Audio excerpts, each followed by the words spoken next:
तारीख की मोतबर किताबों में एक वाकया दर्ज है जो बहुत मशहूर और मारूफ है। कहा जाता है कि अधम के नाम से एक दरवेश कलंदर थे जिनका कोई मुस्तकिल ठिकाना नहीं था।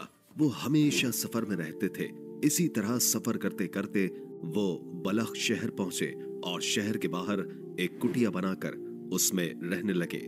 एक दिन किसी जरूरत के तहत वो शहर गए। इत्तेफाक से उसी वक्त बलख के बादशाह की बेटी बाग की सैर से वापस आ रही थी। रास्ते में शानदार इंतजामात किए गए थे। रास्ते के दोनों तरफ औरतें और बच्चे जमा थे। जो लोग शहजादी के इस्तकबाल के लिए खड़े थे उनके साथ अधम फकीर भी एक तरफ होकर खड़े हो गए। जब शहजादी की पालकी उनके बराबर से गुजरी तो तेज हवा की वजह से अचानक पालकी का पर्दा उठ गया। उधर फकीर की नजर जब शहजादी के रुखे सेबा पर पड़ी तो वो दिलो जान से उस पर आशिक हो गए। खुश खुश होकर वो शहजादी की सवारी के पीछे बादशाही महल तक जा पहुंचे और देर तक बाहर खड़े रहे। जब सवारी महल के अंदर चली गई तो उन्होंने एक खादिम से पूछा कि ये महल किसका है और उस पालकी में कौन सवार थी। लोगों ने बताया कि ये शाही महल है और उस पालकी में शहजादी साहिबा सवार थी जो बाग की सैर के लिए तशरीफ ले गई थी। ये सुनकर अदम फकीर सीधे बादशाह के दरबार में पहुंचे जहां बादशाह का दरबार लगा हुआ था। फकीर दरबार में बादशाह के सामने जाकर खड़े हो गए और अर्ज किया। बादशाह ने अपने वजीर से कहा, इस फकीर से पूछो कि वो क्या चाहता है। वजीर फकीर के पास गया और आने की वजह दरियाफ्त की। अदम फकीर ने बगैर किसी खौफ और झिझक के सारा माजरा बयान कर दिया और कहा, मैं बादशाह की बेटी से शादी करना चाहता हूँ। बादशाह से कहो कि वो अपनी बेटी मेरी ज़ौजियत में दे दे। फकीर की बात सुनकर वजीर को सख्त गुस्सा आ गया, लेकिन शाही आदाब के बाइस खामोश रहा। वो बादशाह के सामने वापस आकर खामोश खड़ा हो गया। बादशाह ने वजीर के चेहरे के तासुरात से अंदाजा लगाया कि कोई गैर मामूली बात है। तब बादशाह ने वजीर को हुक्म दिया, बिला झिझक हकीकत हाल से मुझे आगाह करो। वजीर ने आदाब बजा लाते हुए अर्ज की, जहां पना जो कुछ उस फकीर ने कहा है मेरी गैरत ये बात गवारा नहीं करती कि मैं उसे अपनी जुबान पर लाऊं। जब बादशाह ने बार बार इसरार किया तो वजीर ने फकीर की कही हुई बात मनोअन बादशाह के सामने बयान कर दी। बादशाह ये सुनकर थोड़ी देर खामोश रहा और सर झुका लिया। फिर उसने अधम फकीर को अपने सामने बुलाया और पास बिठा लिया। बादशाह ने उसका हसब व नसब दरियाफ्त किया। जब उसे फकीर की आला नसबी का इल्म हुआ तो उसने कहा, ऐ दरवेश, जमा खातिर रखो, तुम्हारी आला नस्बी की वजह से मुझे तुम्हारे साथ अपनी बेटी का रिश्ता करने में कोई एतराज नहीं, लेकिन थोड़ा सब्र करो। मैं पहले शहजादी की वालिदा और खुद शहजादी से मशवरा करके तुम्हें जवाब दूंगा। उधर फकीर बादशाह के इस जवाब से खुश होकर अपनी झोपड़ी में वापस आ गए। उधर फकीर ने 3-4 रोज इंतजार किया और फिर बादशाह बलख के दरबार में हाजिर हुए। सलाम करने के बाद वो बैठ गए।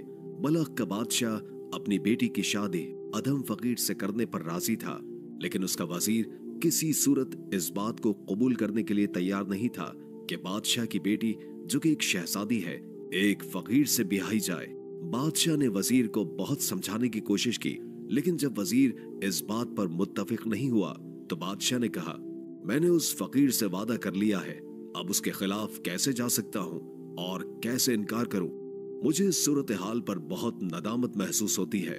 वजीर ने जवाब दिया, जहां पना ये मामला आप मुझ पर छोड़ दें, आप खुद कुछ न कहें, बाकी सब मैं देख लूंगा।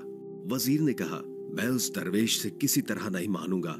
उसके बाद वजीर ने एक मंसूबा तैयार किया। शाही खजाने से सबसे कीमती मोती जो बेमिसाल और नायाब था निकाला और अधम फकीर के सामने पेश कर दिया। फिर वजीर ने कहा, अगर तुम्हें बादशाह की बेटी से शादी करनी है तो इसकी एक शर्त है। शर्त यह है कि इस तरह का एक और मोती लाकर दो ताकि ये जोड़ा बन सके और शहजादी के गोशवारे तैयार किए जा सके। उधर फकीर ने वजीर की ये बात सुनी और कहा, अच्छा यही चाहिए। वजीर ने कहा, हाँ बिल्कुल यही, इस तरह का एक और मोती चाहिए। उधर फकीर ने वजीर से पक्का वादा लिया और वहां से रवाना हो गया। फकीर को मालूम था कि इस तरह के नायाब मोती दरिया से निकाले जाते हैं, लिहाजा वो दरिया के किनारे पहुंच गए। दरिया के किनारे पहुंचकर अधम फकीर दरिया का पानी बाहर निकालने लगे। खाना पीना सोना सब कुछ भूल गए और सुबह शाम इसी काम में मशगूल रहे, यहाँ तक कि अल्लाह के हुक्म से हजरत खिज़र अलैहिस्सलाम उस जगह तशरीफ लाए और दरवेश से पूछा, ऐ दरवेश, अल्लाह ताला ने तेरी मेहनत को कबूल फरमा लिया, अब हाथ रोक ले। मुझे अल्लाह ने तेरे पास भेजा है ताकि तेरी मुराद पूरी करो, बता तो क्या चाहता है। उधर फकीर ये सुनकर बहुत खुश हुए, हजरत खिज़र अलैहिस्सलाम को सलाम पेश किया और अर्ज की, ऐ नबी खुदा, आपने मुझे मेहनत से क्यों रोका? चंद लम्हे भी अगर जाया हो गए तो मुझे अपनी नाकामी का खदशा है। हजरत खिज़र अलैहिस्सलाम ने फरमाया, ऐ दरवेश, अगर तुम 1000 साल तक भी दरिया से पानी निकालते रहो तो ये दरिया खुश्क नहीं होगा। बेहतर यह है कि तुम अपनी ख्वाहिश बयान करो ताकि अल्लाह अज़्ज़ व जल्ला इसे आसान फरमाए। अदम फकीर ने अपनी पूरी दास्तान हजरत खिज़र अलैहिस्सलाम के सामने बयान कर दी। हजरत खिज़र अलैहिस्सलाम ने फरमाया, यहाँ सुकून से बैठ जाओ, अल्लाह के हुक्म से तुम्हारे सामने इतने ज्यादा मोती ढेर कर दूंगा कि तुम उन्हें ले जाने के काबिल भी नहीं रहोगे। अदम फकीर खामोश होकर बैठ गए। फिर हजरत खिज़र अलैहिस्सलाम गायब हो गए। उसी वक्त दरिया में तमोश पैदा हुआ, लहरें बुलंद होने लगी और दरिया उभरने लगा। बेशुमार मोती और सीपियां दरिया के किनारे जमा हो गई। फिर गैब से एक आवाज आई, ऐ दरवेश, जिस कदर मोती लेना चाहते हो यहाँ से ले लो। अदम फकीर ने सजदा शुक्र अदा किया और तमाम सीपियों को तोड़कर उनसे मोती निकालने लगे। उन्होंने अंडे के बराबर 12 मोती निकाले जो इतने नायाब और कीमती थे कि किसी भी बादशाह के खजाने में भी मौजूद नहीं हो सकते थे। अदम फकीर ने ये तमाम मोती अपने कुल्ले में छुपाए और बलख शहर की तरफ रवाना हो गए। रात किसी तरह अपनी कुटिया में गुजार ली। सुबह होते ही नमाज और वजीफे से फारिग होकर अदम फकीर बादशाह के दरबार में हाजिर हो गए। उन्होंने वो 12 मोती जो अपने कुल्ले में छुपाए थे बादशाह के सामने रख दिए और कहा, आपने मुझसे सिर्फ एक मोती की फरमाइश की थी, लेकिन अल्लाह ने मुझे इतने ज्यादा मोती अता किए कि अगर आप उन्हें देखते तो आपकी आंखें खीरा हो जाती। फिलहाल ये 12 दाने मोती मैंने चुनकर आपकी खिदमत में पेश किए हैं, आप इन्हें लें और अपना वादा पूरा करें। बादशाह उन मोतियों को देखकर हैरान रह गया। वह मोतियों को लेकर वजीर से मशवरा करने लगा कि अब क्या करना चाहिए। वजीर ने फिर वही बात दोहराई कि बादशाह मुअज्जम की लड़की एक फकीर के साथ ब्याही जाए, ये मुमकिन नहीं, इससे बादशाह की बड़ी जिल्लत होगी। बादशाह ने कहा, ये तो ठीक है, लेकिन मुझे अपनी जान का खतरा महसूस होता है। ये दरवेश बहुत पहुंचा हुआ है और बाइज्जत मालूम होता है। अगर इसने मेरे हक में बद्दुआ कर दी तो फिर सिवाय पशेमानी के कुछ भी हासिल नहीं होगा। वजीर ने कहा, बादशाह सलामत, बस थोड़ी देर के लिए दरबार से उठकर आप महल तशरीफ ले जाएं, मैं उस फकीर को देख लेता हूँ। मजबूरन बादशाह दरबार से उठा और महल के अंदर चला गया। बादशाह के महल में जाने के बाद वजीर ने दरवेश को बुलाया और कहा, ऐ नामुराद, तुम किस दीवानगी में मुब्तला हो? बादशाह की बेटी शहजादी तेरे जैसे मुफलिस की ज़ौजियत में दी जाए, तेरी अर्ज कभी पूरी नहीं होगी। बेहतर यह है कि तू अपनी जान बचाकर यहाँ से भाग जा, वरना जो कुछ तेरे नसीब में लिखा है वो सब पूरा हो जाएगा। दरवेश कलंदर ने जवाब दिया, ऐ जालिम, खुदा से डर, मैं तो अपनी जान से हाथ धो चुका हूँ, लेकिन तू अपनी खैर मना। खुदा को हाजिर नाजिर तुम उसको दरमियान में डालकर फिर वादा खिलाफी करते हो। तुमने खुद मुझसे वादा किया था कि ये मोती ले आओ और बादशाह की बेटी की शादी मुझसे कर दी जाएगी, लेकिन अब तुम उसी वादे से मुकर गए हो। खुदा के कहर से डरो। वजीर को दरवेश की बात पर बेहद गुस्सा आया। उसने जवाबदारों को हुक्म दिया, इसे अच्छी तरह सदोकोप करके शहर से बाहर निकाल दो और कभी महल के अंदर इसे दाखिल न होने देना। जवाबदारों ने फकीर अदम को पकड़ा, सदोकोप किया और महल से बाहर निकाल दिया। अदम फकीर हैरान परेशान ज़ारो कतार रोते हुए अपनी झोपड़ी में लौट गए और वहां मगमूम होकर बैठ गए। जब शहजादी को इस बात का इल्म हुआ तो वो सकते में आ गई। अभी इस वाकये को थोड़ी ही देर गुजरी थी कि बादशाह की बेटी के पेट में शदीद तकलीफ हुई। लाख इलाज और तदबीरें की गई, लेकिन किसी किस्म का कोई फायदा नहीं हुआ और देखते ही देखते शहजादी मर गई। कोहराम मच गया। आखिर बादशाह ने वजीर को बुलाकर उसे खूब बुरा भला कहा। वजीर सर झुकाए नादिम खड़ा रहा, लेकिन अब पशेमानी से क्या हासिल हो सकता था। उसके बाद शहजादी की तजहीज और तकफीन बड़ी आबोताब से की गई और उसकी कब्र के चारों तरफ खेमे नस्ब कर दिए गए। यहाँ ऊद और अंबर जलाने का इंतजाम था। बेशुमार कुरान खानी के लिए और काफी पहरेदार पासबानी और देखभाल के लिए मुकर्रर किए गए थे। ये तमाम पासबान शहजादी की कब्र से हटकर पहरा देने लगे। उधर कुटिया के अंदर दरवेश कलंदर के दिल में इश्क की आग लगी हुई थी और उन्हें किसी तरह भी सुकून का एहसास नहीं हो रहा था।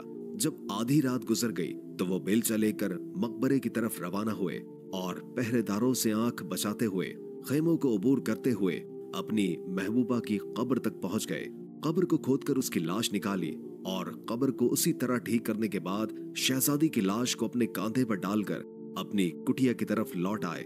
झोपड़ी में पहुंचकर शहजादी के जसद को दीवार के साथ लगाकर बिठा दिया और खुद उसके सामने बैठकर शहजादी का नजारा करने लगे।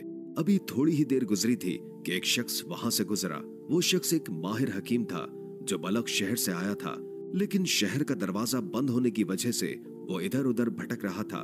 उसे समझ नहीं आ रही थी कि शहर का दरवाजा बंद है तो अब कहाँ जाए, और रात गुजारने के लिए वो किसी पनाहगाह की तलाश में था। अचानक एक झोंपड़ी से रोशनी आती देखी तो उसे ख्याल आया कि ये यकीनी तौर पर किसी दरवेश का आस्ताना होगा। वो उसी सिमत रवाना हुआ।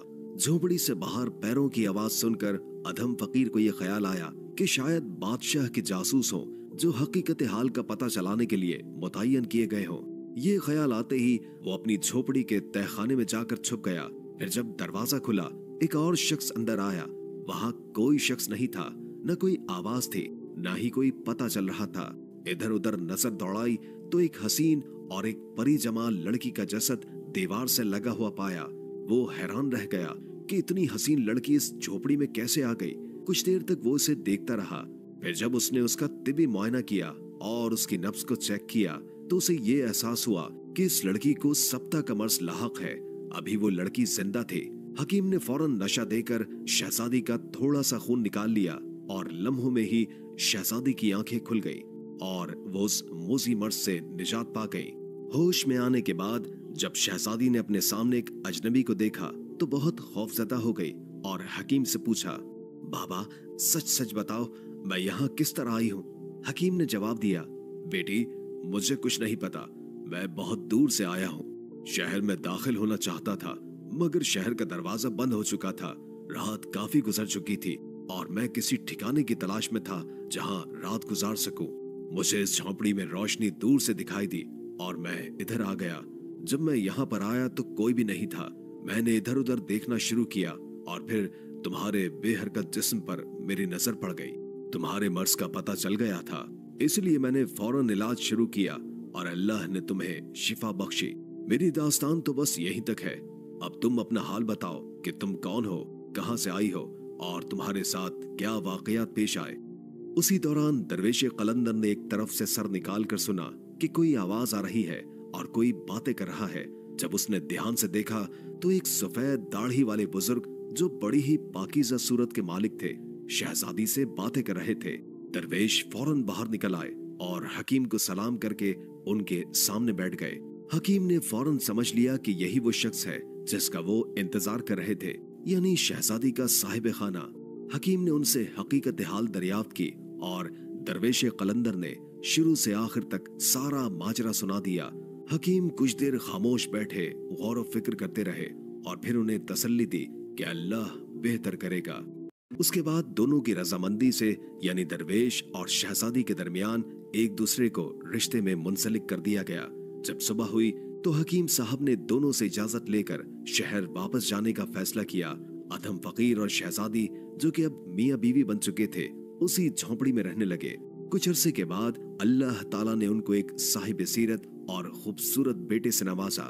लड़का माँ की शक्ल पर था और हद दर्जा ज़हीन व फतीन था। दोनों ने उस लड़के का नाम इब्राहिम रखा और दिलो-जान से उसकी परवरिश करने लगे। जब इब्राहिम कुछ बड़ा हुआ तो उसे तालीम हासिल करने के लिए मकतबे में दाखिल कर दिया गया। एक दिन सैर करते हुए बलख के बादशाह का उस मकतबे के करीब से गुजर हुआ जहां इब्राहिम बिन अदहम तालीम हासिल कर रहा था। बादशाह बलख का ये तरीका था कि जब वो किसी मकतबे के करीब से गुजरता तो थोड़ी देर के लिए वहां का विजिट जरूर करता। वो मकतबे में दाखिल होकर उसका मुआयना करता, असातिज़ा को इनाम देता और बच्चों को अपने सामने मकतबे से छुट्टी देता। इससे बच्चे बड़े खुश हो जाते थे। चुनाचे इस मर्तबा भी जब बादशाह ने बच्चों को छुट्टी दिलवाने का अमल शुरू किया, हजरत इब्राहिम बिन अदहम की बारी आई और जब वो मकतबे से बाहर निकलने लगे तो बादशाह उस बच्चे का हुस्न जमाल देखकर उस पर फिदा हो गया। वो उसकी शक्ल में अपनी बेटी का अक्स देख रहा था। बादशाह ने फौरन बच्चे को अपने करीब बुलाया और उसे अपनी गोद में उठा लिया। बच्चे की पेशानी चूमकर वो उसे अपने साथ घोड़े पर बिठाकर महल ले जाने लगा। जब बादशाह ने मकतबे के मौल्लिम से पूछा, ये लड़का किसका है? मौल्लिम ने जवाब दिया, ये एक साहिब अजमत कलंदर का बेटा है जो हर सुबह इसे मकतब लाते हैं और छुट्टी के वक्त वापस ले जाते हैं। बादशाह ने कहा, मैं इस लड़के को अपने साथ ले जाता हूँ। जब इस लड़के के वालिद आए तो उन्हें इत्मीनान दिलाना और मेरे पास महल भेज देना। मौल्लिम ने कहा, जहां पना बहुत अच्छा।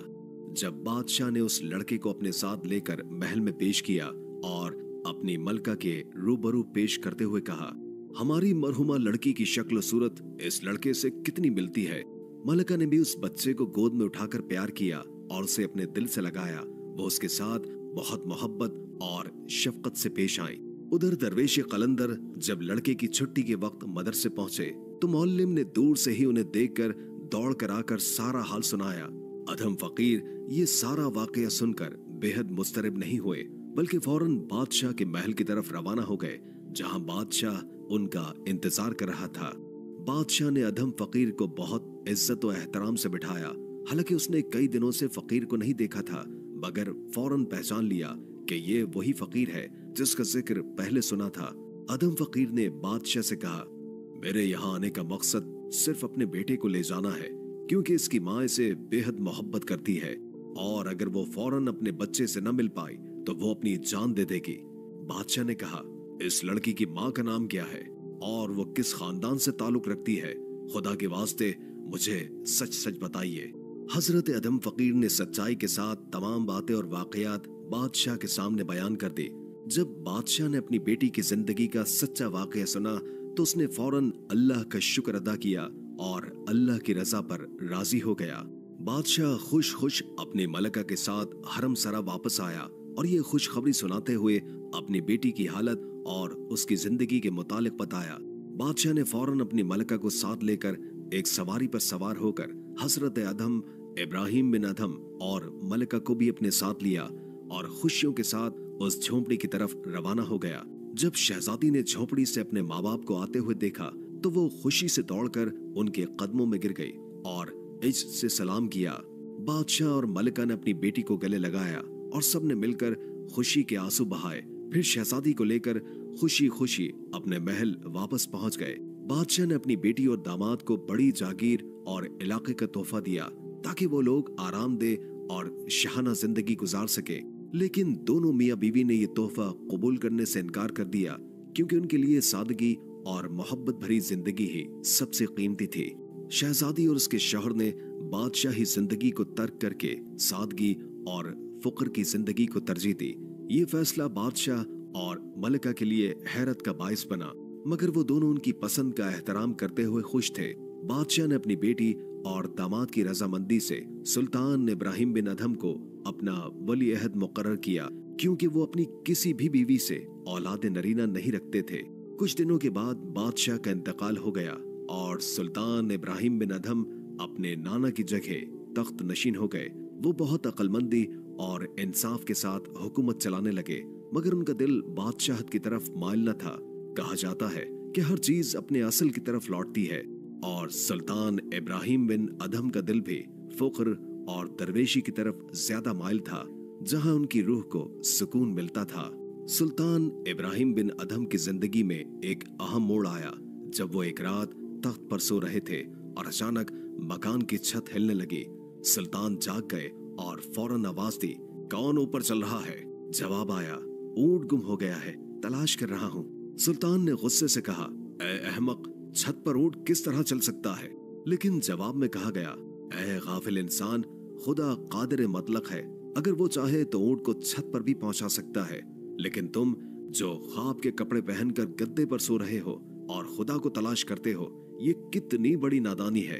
ये बात सुल्तान के दिल में गहराई तक उतर गई। उसी लम्हे सुल्तान ने अपने दिल में ये फैसला किया कि वो तमाम शाहाना लज्जतों और ऐशो आराम को तर्क करके सहरा की तरफ रवाना हो जाएंगे। इस फैसले के साथ उन्होंने दरवेशी की जिंदगी इख्तियार की, क्योंकि उनका दिल अब खुदा की तलाश में मुखलिस हो चुका था।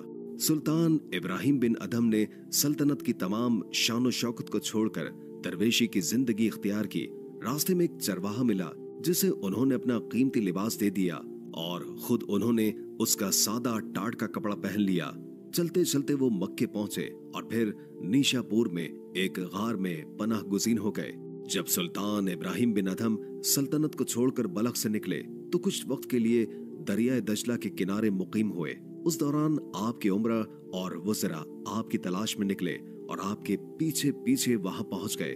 उस वक्त सुल्तान इब्राहिम बिन अदहम अपने खरके को सी रहे थे जो कि बहुत बूढ़ा और सादा था। जब आपने लोगों का मजमा देखा तो आपने सवाल किया, तुम कौन लोग हो और कहां से आए हो?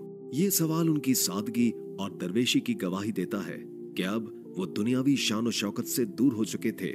हजरत इब्राहिम बिन अदहम ने बलख वापस जाने की दरखास्त करने वालों से फरमाया कि वो कभी वापस नहीं जाएंगे। लोगों ने बहुत ज्यादा इसरार किया तो आपने अपने हाथ से सिए हुए खरके की सुई दरियाए दजला में फेंक दी और कहा, अगर तुम मेरी सुई को दरिया से निकाल दो तो मैं तुम्हारी बात को मानकर वापस बलख चला जाऊंगा। उन लोगों ने बहुत कोशिश की लेकिन सुई को नहीं निकाल सके। हजरत इब्राहिम बिन अदहम ने कहा, ऐ दरिया की मछलियों, मेरी सुई तुम में से जिसके पास है वो मुझे ला कर दे दे।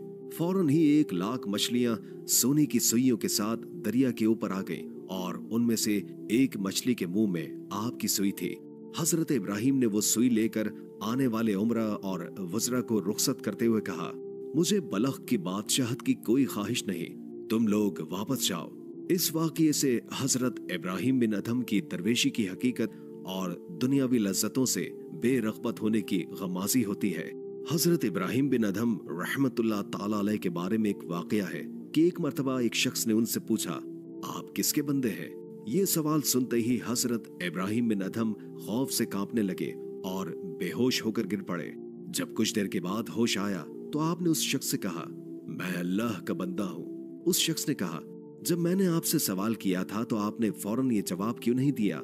हजरत इब्राहिम बिन अदहम ने जवाब दिया, मुझे खौफ था कि अगर मैंने अपने आप को अल्लाह का बंदा कहा और अल्लाह ने हक़ बंदगी तलब किया तो मैं क्या करूंगा, और उससे इनकार की भी मजाल न थी। एक और वाक़ये में हजरत इब्राहिम बिन अदहम दरवेशों की जमात के साथ एक जगह से गुजरे जहां बहुत सारी लकड़ियां पड़ी हुई थीं। दरवेशों ने कहा, आज रात हम इस जगह लकड़ी जलाकर गुजार लेते हैं। हजरत इब्राहिम ने उनकी बात मान ली और वहां रात गुजारने का फैसला किया। ये वाक़या हजरत की सादगी और दुनियावी लज्जतों से बेनियाज जिंदगी की अक्कासी करता है, जो हमेशा अल्लाह की रज़ा और इत्मीनान की तरफ माइल रहते थे। हजरत इब्राहिम बिन अदहम रहमतुल्लाह ताला अलैह की इबादत और बेनफसी का एक और वाक़या है कि एक रात हजरत बैतुल मुक़द्दस में इबादत करने पहुंचे। चूंकि वहां रात के वक्त किसी को ठहरने की इजाजत नहीं थी, आपने अपने आप को एक बोरे में छुपा लिया ताकि किसी को पता न चले कि आप वहां मौजूद हैं। रात गुजारने के बाद जब खुद्दाम बाहर चले गए और दरवाजा बंद कर दिया, एक नूरानी चेहरे वाले बुजुर्ग शख्स ने 40 कंबल पोश अफराद के साथ मस्जिद में दाखिल होकर 2 रकत नमाज अदा की। फिर वो बुजुर्ग अपने मुरीदों के साथ बैठकर बातें करने लगे। एक शख्स ने कहा, आज रात यहाँ कोई बाहर का बंदा मौजूद है। उस पर वो बुजुर्ग मुस्कुराकर बोले, इब्राहिम बिन अदहम है, 40 शबा रोज से उसे इबादत में मजा नहीं मिल रहा। ये सुनकर हजरत इब्राहिम बिन अदहम रहमतुल्लाह ताला अलैह बोरे से बाहर निकल आए और उन बुजुर्ग को सलाम किया। फिर आपने उनसे पूछा, ऐ हजरत, आपने जो फरमाया वो बिल्कुल सही है, बराह करम ये भी बता दीजिए कि मुझे इबादत में मजा क्यों नहीं मिल रहा।